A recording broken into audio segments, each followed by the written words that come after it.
What's up, Steelers fans? As always, we're bringing you the latest and most explosive updates from the heart of Steelers Nation. You already know the mission.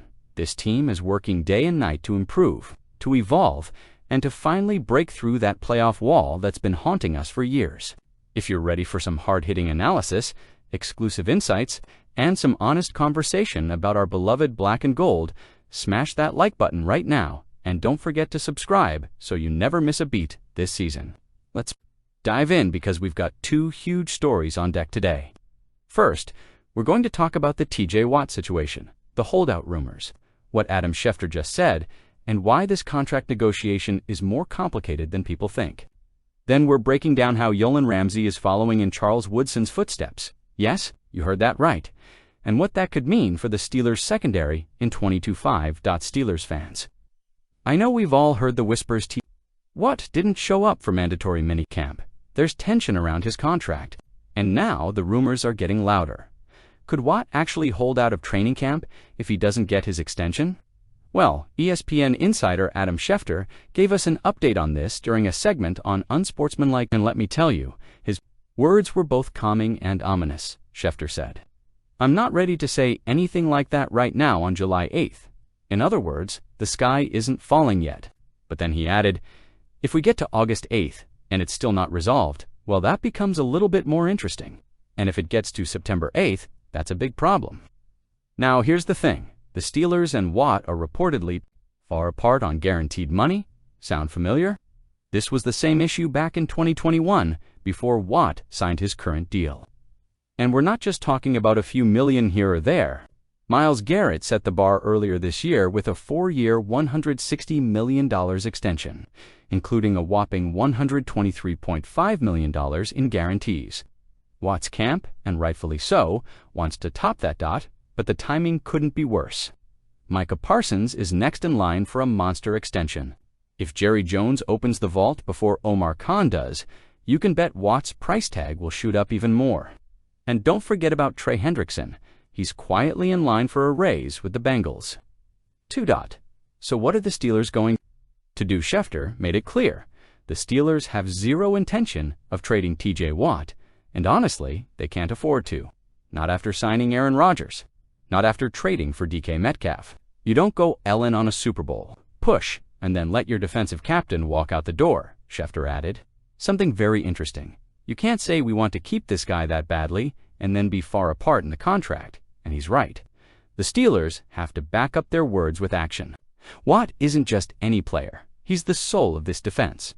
If this deal doesn't get done by camp, then we're looking at another drama-filled August. But if it's wrapped up before week 1, and the smart money says it will be, Watt is going to reset the pass rusher market. Again now, let's flip to the secondary, because there's something really fascinating happening behind the scenes. As part of the blockbuster trade that sent Minkah Fitzpatrick to Miami, the Steelers landed 6-time Pro Bowler Yolan Ramsay. And now, Mike Tomlin and the coaching staff are planning something bold, playing Ramsay not just as a cornerback, but also at safety. Sounds crazy, maybe. But Ramsay himself predicted this move years ago.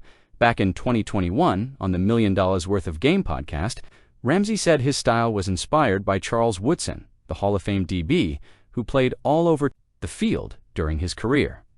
I saw Charles as the best defensive back to play the game.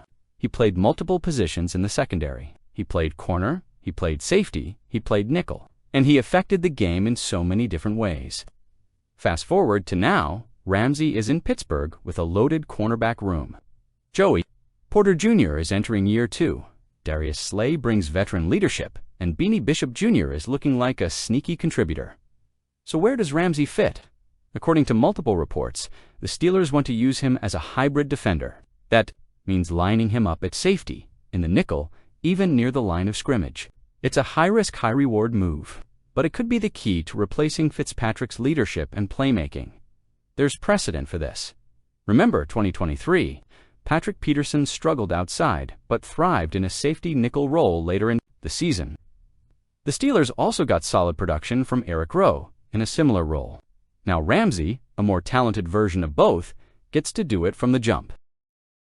But make no mistake, Ramsay has to perform. his contract becomes easy to move off from in 2026. If he struggles in this new role, he could be a cap casualty. But if he thrives, he could help this team make a deep playoff run. Let's rewind to the end of the 2024 season. According to NFL insider Adam Kaplan, the Steelers had already made up their minds.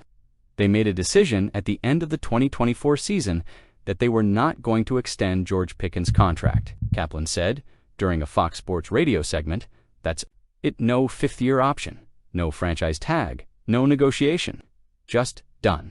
The writing was already on the wall, and as Kaplan explained, the Steelers simply didn't believe a long-term future with Pickens was viable. There was no way this would work with Pickens, they felt, Kaplan added. And once you get to that point with a player, especially one as high-profile and vocal as Pickens, the only path forward is a trade. The nail in the coffin came when Pittsburgh made a blockbuster move, acquiring DK Metcalf from the Seattle Seahawks. Not only did they trade for him, but they handed him a $132 million extension almost immediately.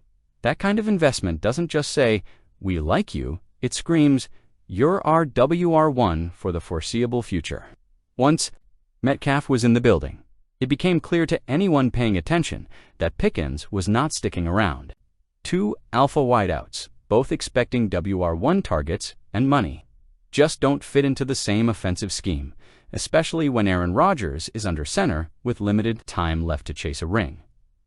So let's talk about the trade itself. The Steelers sent George Pickens and a 2027 sixth-round pick to the Dallas Cowboys, and in return, they received a 2026 third-round pick and a 2027 fifth-rounder. Now, some fans immediately screamed, "That's not enough." But let's be real. When you consider Pickens was heading into the final year of his rookie contract, and the Steelers had already made it known they wouldn't re-sign him, the return was solid. Draft capital in future years allows the team to restock the depth chart and potentially maneuver in upcoming drafts. And look, we've seen this front office do more with less. Don't be shocked if one of those picks turns into a future starter or key contributor down the road. Now, let's address the elephant in the room. George Pickens was productive on the field, no doubt. 2,841 receiving yards and 12 touchdowns. Across 3 seasons is nothing to scoff at. But behind the scenes, that's where things got messy. Multiple reports over the last 2 years hinted at attitude problems, sideline outbursts, and general friction with coaches and teammates. Mike Tomlin has always emphasized character and culture in the locker room.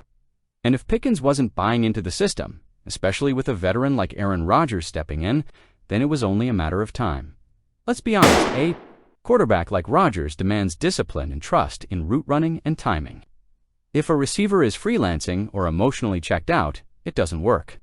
It's no coincidence the Steelers decided to build around Rodgers with proven, consistent veterans like Metcalf, Jonnu Smith, and Jaylen Warren instead of high-maintenance personalities. Here's another key part of the puzzle. The Steelers had an option. Wait until the draft and try to land Pickens' replacement from a deep receiver class. But Adam Kaplan made something clear. They didn't love the draft board this year. Kaplan said, the word around the league was, "Nice receiver draft, not great." And they felt like Metcalf was better than anyone in this draft.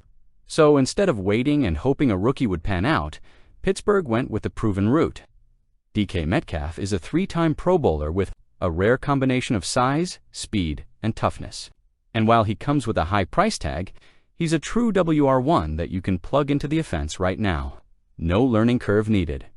That fits perfectly with the team's win-now mindset heading into 20-5. So here we are, Steelers fans with a roster stacked like we haven't seen in years.